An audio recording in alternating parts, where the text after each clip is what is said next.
Las ciencias ambientales ofrecen una visión generalista, multidisciplinar y global del medio ambiente y sus relaciones con la sociedad. De ahí que haya que acudir a diversos tipos de conocimiento para interpretar las claves de los problemas y desafíos que suscita el medio ambiente. Uno de los más destacados es el del cambio climático. En este programa vamos a analizar algunos aspectos de este problema y cómo hay que emplear múltiples formas de conocimiento para abordarlo.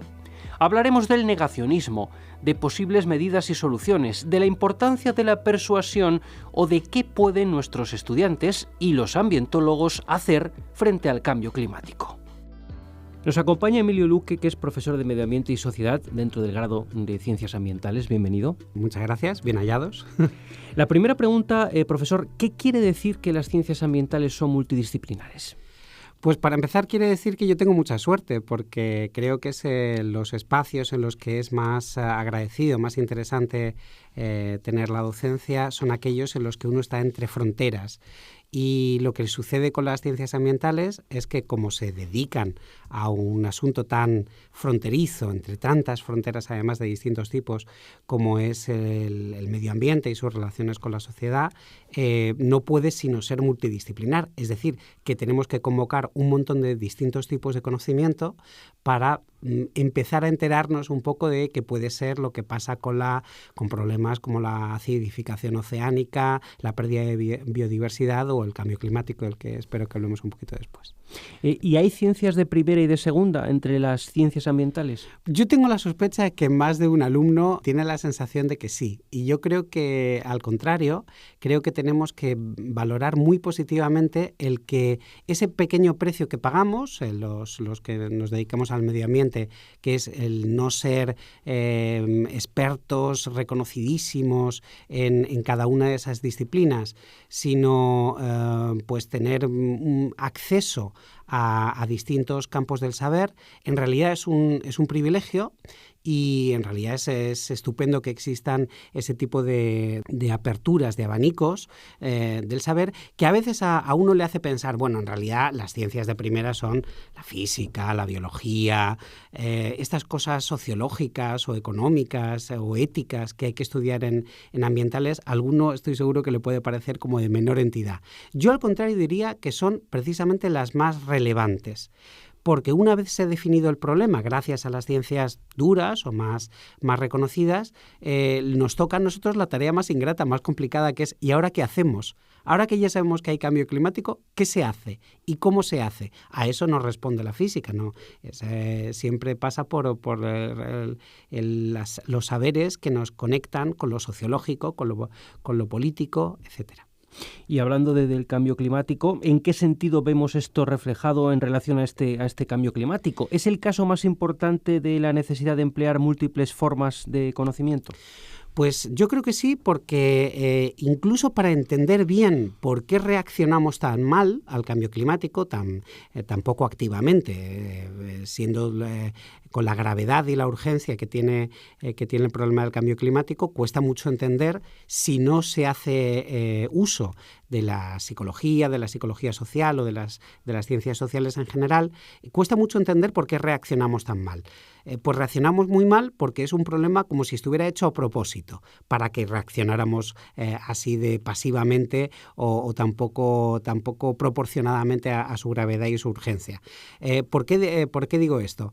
Está hecho a propósito porque los problemas para los que estamos hechos, como humanos, como primates, que al fin y al cabo somos, hemos ido evolucionando para responder a problemas visibles, inmediatos, normalmente que nos lo plantea otra tribu, problemas de causalidad clara, pues alguien que viene de otra tribu a pegarte o a matarte, pues eso es muy fácil reaccionar, y las versiones de esto, como por ejemplo una guerra es lo reconocería perfectamente un primate, ni siquiera del género de la especie Homo, no hace falta.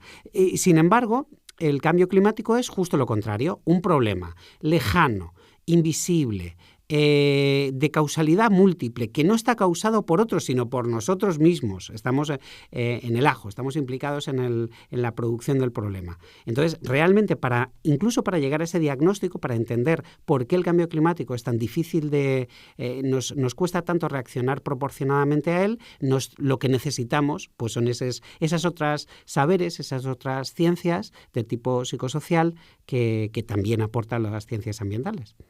¿Y dónde estarían las verdaderas dificultades en relación con el cambio climático? Porque el problema está sin duda en las personas que no creen que se esté produciendo el cambio climático, ¿no es cierto? Pues hay mucha gente que, incluso militantes o activistas del cambio climático, que creo que interpretan que esa es la principal tarea de los que se dedican a levantar la voz de alarma o a traducir, trasladar a la sociedad las alarmas que nos presenta pues la climatología, las distintas ciencias sobre el clima, ¿no? Sobre la crisis climática. Y la cuestión es que yo creo, y creo que hay cifras incluso para avalarlo, resulta que ya eso hace mucho tiempo que dejó de ser así. La mayor parte de la gente, y estamos hablando quizá el 80% de la gente, tiene perfectamente claro, acepta perfectamente que existe el cambio climático. El problema es que no son negacionistas, como los llaman los que se dedican a esto, no son negacionistas silenciosos. Algo así. ¿Y qué significa esto del negacionismo silencioso? También se habla del negacionismo cotidiano, ¿verdad? Sí, pues esos que aceptan el cambio climático, y yo le voy a decir que ahí seguramente estemos muchos de nosotros, muchos de los que nos están escuchando y muchos de los alumnos de ciencias ambientales, y si nos pasa a nosotros, imagínese lo que no pasará afuera.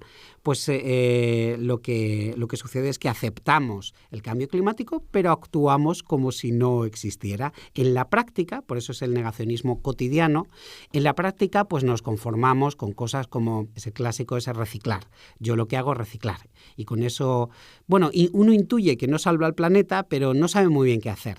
En la práctica está actuando como el que niega el cambio climático. No está haciendo lo que ha de hacerse, que es transformar radicalmente las estructuras económicas, normativas, productivas, que generan el cambio climático.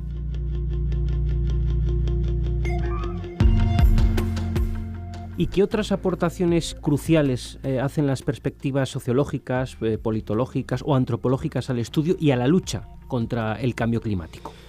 Pues, por ejemplo, yo creo que nos alertan sobre la dificultad que podemos encontrarnos en el mundo real, en el mundo social con el que tenemos que operar. Aquí hay un poco la tentación del científico de que cuando los datos están, ya a partir de ahí no habría que decir nada.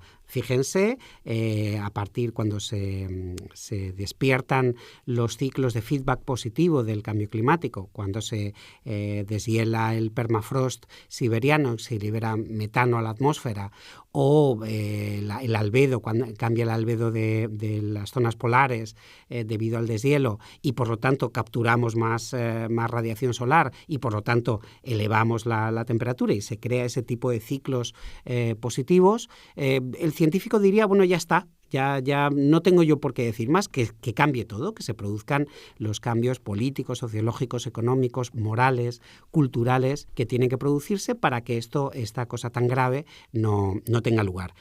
Pero resulta que la gente no reacciona así. Yo creo que lo que nos dice las ciencias sociales, la psicología social, la sociología, es que, por ejemplo, si tú diagnosticas un problema pero no das ningún tipo de solución, no tengo mucho cariño yo a la idea de solución, pero al menos tienes que proponer algún tipo de medida, algún tipo de acción para que una cosa tan grande como lo que estás diciendo, tan grave y tan urgente, uno no tienda a rechazarlo. El efecto paradójico o quizá paradójico es, si esto es tan grave, pues casi me voy a creer que lo que pasa es que el que me lo está contando debe estar exagerando, porque no le he dado ningún tipo de agarre en términos de acciones positivas que pueda tomar. Así que creo que una cosa muy importante es que uno siempre que diagnostica alguna parte o el problema del cambio climático, tiene que intentar proponer algún tipo de acción. Ser en general moderado en el mensaje, incluso allí donde uno podría ser más alarmista con razón científica. Quiero decir, los escenarios desbocados de cambio climático, en el escenario ese que llaman el business as usual, si seguimos como estamos, pues efectivamente en pocas décadas estamos en escenarios verdaderamente apocalípticos y sin embargo no son los más eficaces. Esto es lo que yo creo que aportan las ciencias sociales, que es, pensemos que la manera en la que contamos el problema tiene mucho que ver con la manera en la que reacciona la gente al problema. Le pongo un ejemplo pequeñito. Si nosotros contamos, ¿cuál es la imagen que usted tiene cuando piensa en cambio climático? Cuando piensa en las denuncias del cambio climático, ¿qué le viene a la cabeza? Pues siempre es el deshielo en los polos. Un oso polar, pobrecito, perdidito en un témpano. ¿Qué estamos contando con esa historia? ¿Cómo estamos enmarcando la historia? Lo que estamos diciendo es, el cambio climático es algo que le pasa a los osos polares. En general es algo lejano, que por supuesto es una pérdida terrible cuando se pierde una especie tan importante como el oso polar, no estoy diciendo lo contrario, pero lo que le estamos contando al otro es, bueno, en realidad contigo no va, porque tú no vives en el polo y normalmente no eres un oso polar. Entonces lo que estamos haciendo es contando la historia de manera que la reacción va a ser mucho menor de lo que seguramente conseguiríamos si si enmarcamos la historia más cerca de los que nos escuchan cuando la contamos. Entonces, si tuviéramos que hablar de soluciones o de medidas que se podrían proponer para el cambio climático que redujeran este rechazo del que hablábamos. Pues yo, después no le voy a decir que sea un experto en esto, como me dedico a las ciencias ambientales, también tengo un poco eso de, maestrillo de todo, o me acerco a distintos tipos de saberes para poder saber qué tipo de acciones podemos tomar, acciones colectivas, por supuesto, sin quedarnos en ese ámbito privado del reciclaje tan repetido por las instituciones. Yo creo que eso es un problema en sí mismo, el tipo de enmarcado que generan las acciones individuales. Lo que le decía es, después de mucho pensar y leer a economistas que saben más que yo de esto, creo que hay un gran elemento que es ponerle un precio al carbono.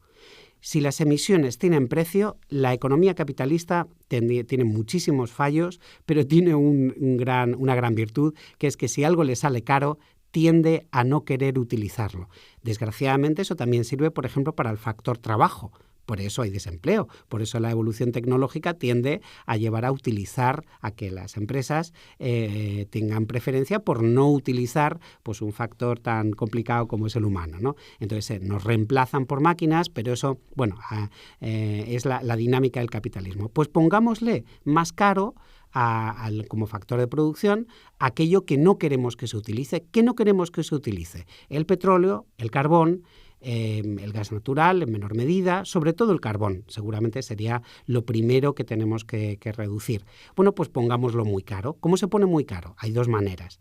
A través de mercados de emisiones, usted tiene un permiso de emisión para emitir X cantidad de carbono y si necesita más, pues lo tiene que comprar en un mercado. Y además, de vez en cuando vamos a retirar permisos, de manera que el volumen agregado de carbono que se emite, carbono equivalente para reducir los distintos tipos de gases de efecto invernadero a un mismo denominador que es su contenido en carbono. Si usted quiere más, pues tiene que comprarlo, le va a salir más caro, etcétera. Esto se ha intentado y no ha salido muy bien. Por ejemplo, en Europa se intentó genuinamente y pues ha salido regular. Yo abogo más bien por un impuesto al carbono. Si yo diagnostico que el cambio climático es muy serio, creo que inmediatamente después tengo que decir, hagamos el carbono más caro poniéndole un impuesto. ¿Un impuesto al carbono cómo se hace? Es relativamente sencillo. Hay que aplicar ese impuesto allí donde entra el carbono en nuestra economía. Por ejemplo, se puede poner el sitio donde se paga, la maquinita de pago, se puede poner en las refinerías, en los puertos de entrada del petróleo, en los oleoductos, en pocos lugares, relativamente, creo que se hablaba, por ejemplo, en Estados Unidos, de en total 1.500 puntos en todo el país para conseguir recaudar ese impuesto Ir haciendo más caro el petróleo, el petróleo y el carbón, por supuesto, eso hará más caro los productos que lo incorporan, con lo cual tenderemos a preferir no comprar de esos y comprar de otros. Las empresas tendrán un claro incentivo para no utilizar ese tipo de inputs, ese tipo de materias primas, no querrán utilizar la energía porque les sale más caro, y la lógica capitalista, pues mire, para eso sí sirve.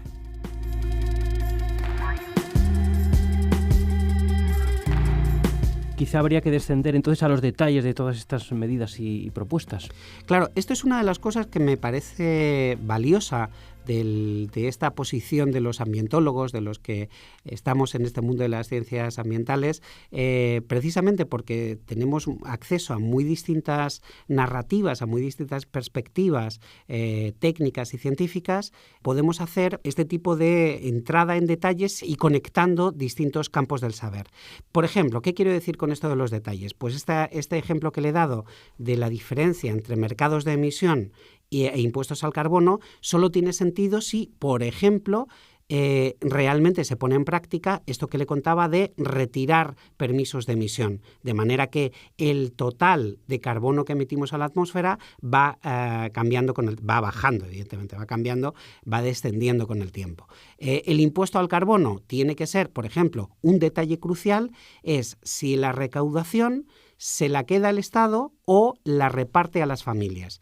Español se diría neutral respecto del ingreso, revenue neutral. Lo que en las propuestas de este tipo lo que dicen es, sí, recáudese dinero del petróleo y del carbón para que no se quieran utilizar, pero el dinero no se utilice para quién sabe qué. Y además aquí mis alumnos del máster de comunicación hicieron un trabajo fantástico en el que demostraban que el rechazo a este tipo de medidas, al impuesto al carbono, venía de la desconfianza al gobierno. No sé si ha oído hablar de la desconfianza del gobierno en España, pero claramente estamos en ello.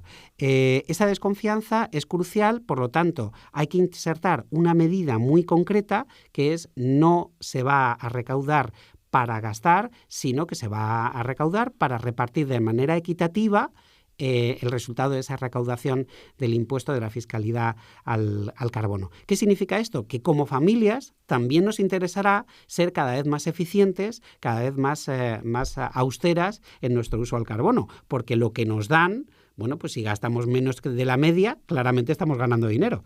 Este es el tipo de medidas concretas, que son muchísimas y que para eso los ambientólogos yo creo que si se toman en serio sus distintos saberes, los sociales, los económicos, los políticos, aparte de los más clásicos de la ciencia natural, yo creo que están muy bien posicionados para informar sobre esto y ser participantes activos en su puesta en práctica. ¿Y existirían otros ejemplos contraintuitivos de conocimientos sociales aplicados al caso del cambio climático? Pues yo creo, por ejemplo, una expectativa que tienen la mayoría de los que se dedican a esto es que cuando el cambio climático paulatinamente nos vaya generando catástrofes más frecuentes y más graves, desde huracanes a sequías, este tipo de efectos absolutamente palpables, pues yo creo que hay una expectativa que es, bueno, cuando se vea, pues la gente va a decir blanco y en botella, ¿no? ¿Quién no va a decir cuando un huracán mucho más potente de lo normal y mucho más frecuente, o las grandísimas, las lluvias intensísimas que se están dando, por ejemplo, en Inglaterra, esto de una inundación de esas de una vez cada 400 años, y resulta que 5 años después vuelve a haber una inundación de estas? Dices, bueno, claramente la gente debe estar registrando esto, y de nuevo ya no hay que convencerles, ya está, la propia naturaleza les va a informar de la manera más dura posible de la presencia indudable del cambio climático. Pues resulta que no. Y esto, por ejemplo, yo creo que es contraintuitivo, pero bastante útil.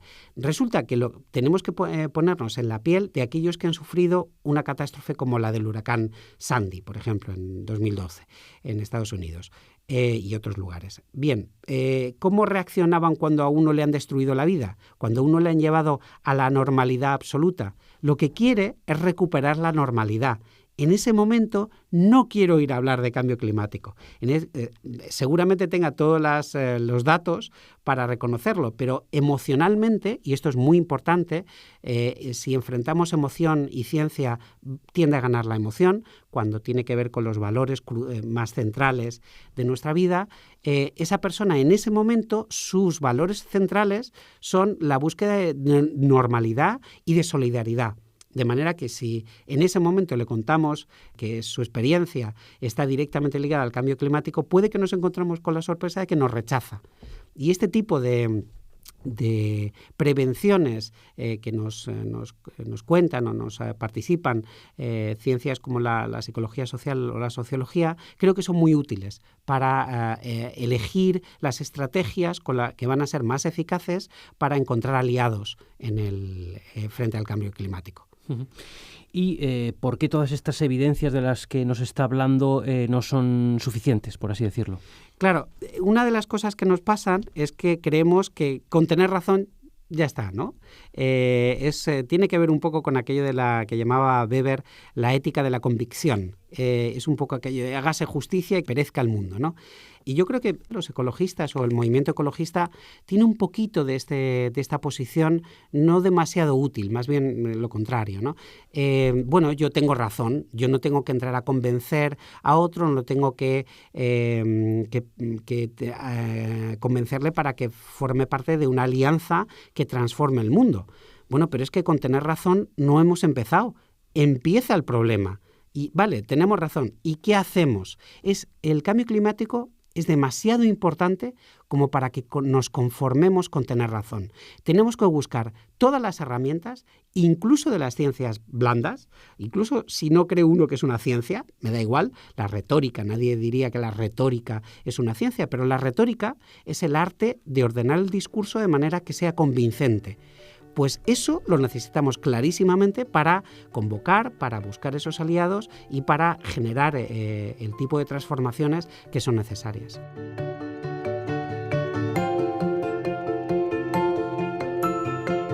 ¿Cómo entonces se hace? ¿Cómo se puede persuadir a personas con posiciones políticas tan diferentes?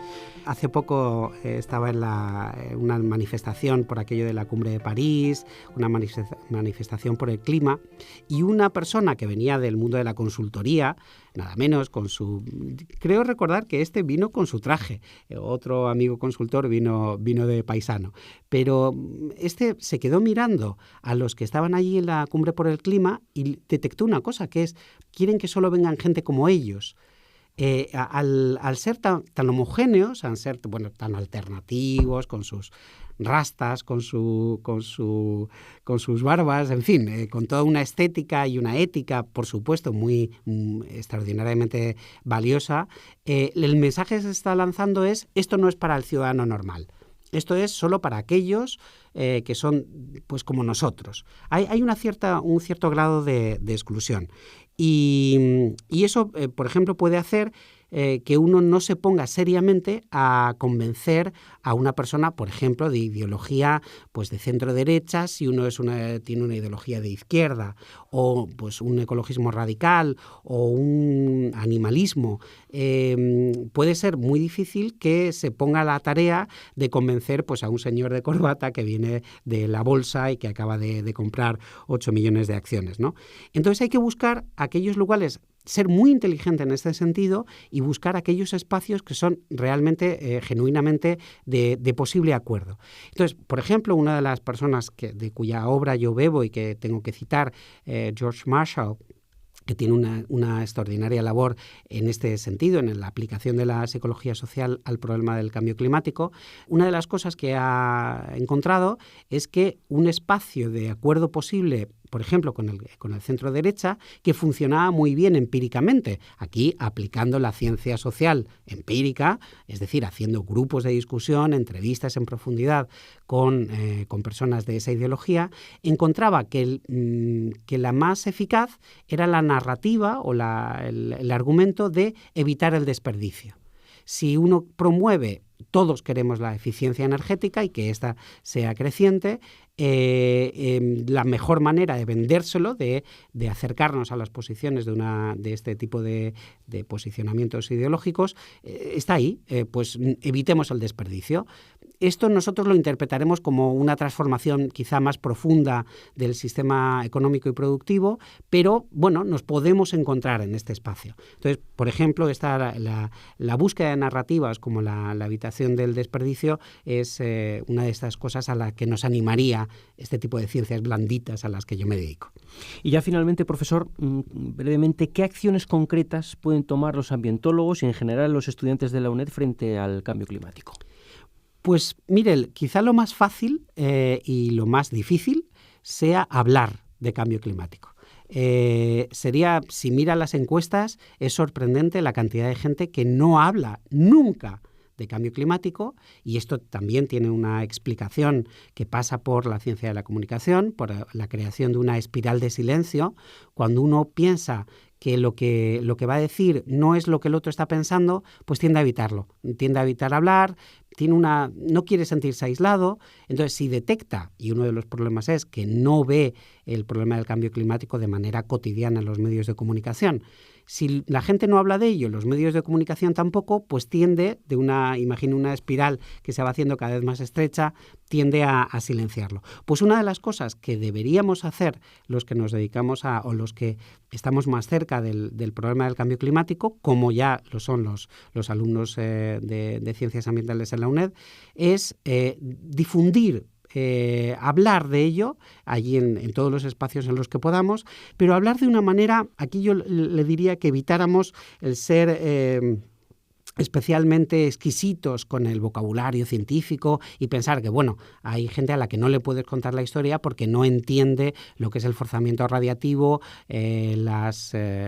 cualquiera de los múltiples problemas, lo que significa permafrost o cualquiera de estas cosas. Le pongo un ejemplo de esto que llaman un instituto que yo sigo muy fielmente, que es el Frameworks Institute, el Instituto de los Marcos, que se dedica a esto, a crear marcos que permitan explicar mejor las cosas tan complicadas como el cambio climático. Entonces dicen, ¿cómo le contamos la causa del cambio climático a la gente? Fíjese que la gente, cuando le preguntan por qué hay cambio climático, todavía hay un 60% de personas en España que dice que por el agujero de ozono. Hay una mínima conexión que tiene que ver con que los gases que generan uno son también muy potentes en términos de efecto invernadero, pero en realidad el problema es el CO2, claramente, el problema más importante. Y sin embargo, la gente dice, pues es que yo no entiendo cuál es la razón del cambio climático, pues acudo a lo que me suena. Lo que me suena es que hay una crisis en la atmósfera, una cosa muy mala, que es el agujero de ozono, de la que sí se habló muchísimo en los años 80, en los años 90, pues será por eso, algo tendrá que ver. ¿Cómo lo contamos entonces? Utilizamos un modelo simplificador que a mí me llamo el modelo de la mantita. Básicamente lo que decimos es, cuanto más CO2, en distintas versiones, pero ese gas que sale de nuestras calefacciones y de nuestros tubos de escape, cuanto más CO2 y otros gases de efecto invernadero aportamos a la atmósfera, vamos poniendo una mantita. Cada año le ponemos una mantita al planeta. Claro, en la primera mantita pues no se nota mucho, es muy poquito más cálida, pero si nos ponen 50 mantitas, el planeta dice, vale ya mamá que me estás agobiando.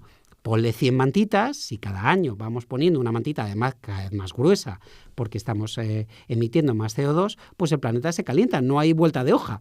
Desde ese modelo queda muy explicado que esto es física básica, que para que no pasara esto, pues tendríamos que inventarnos un mundo en el que las mantitas no dieran calor. Y claro, pues no lo hay. Bien, pues Emilio Luque, tenemos que dejar aquí este programa y solo nos queda agradecerle estos minutos que ha compartido con nosotros. Gracias. Gracias a vosotros por darme esta oportunidad. Gracias.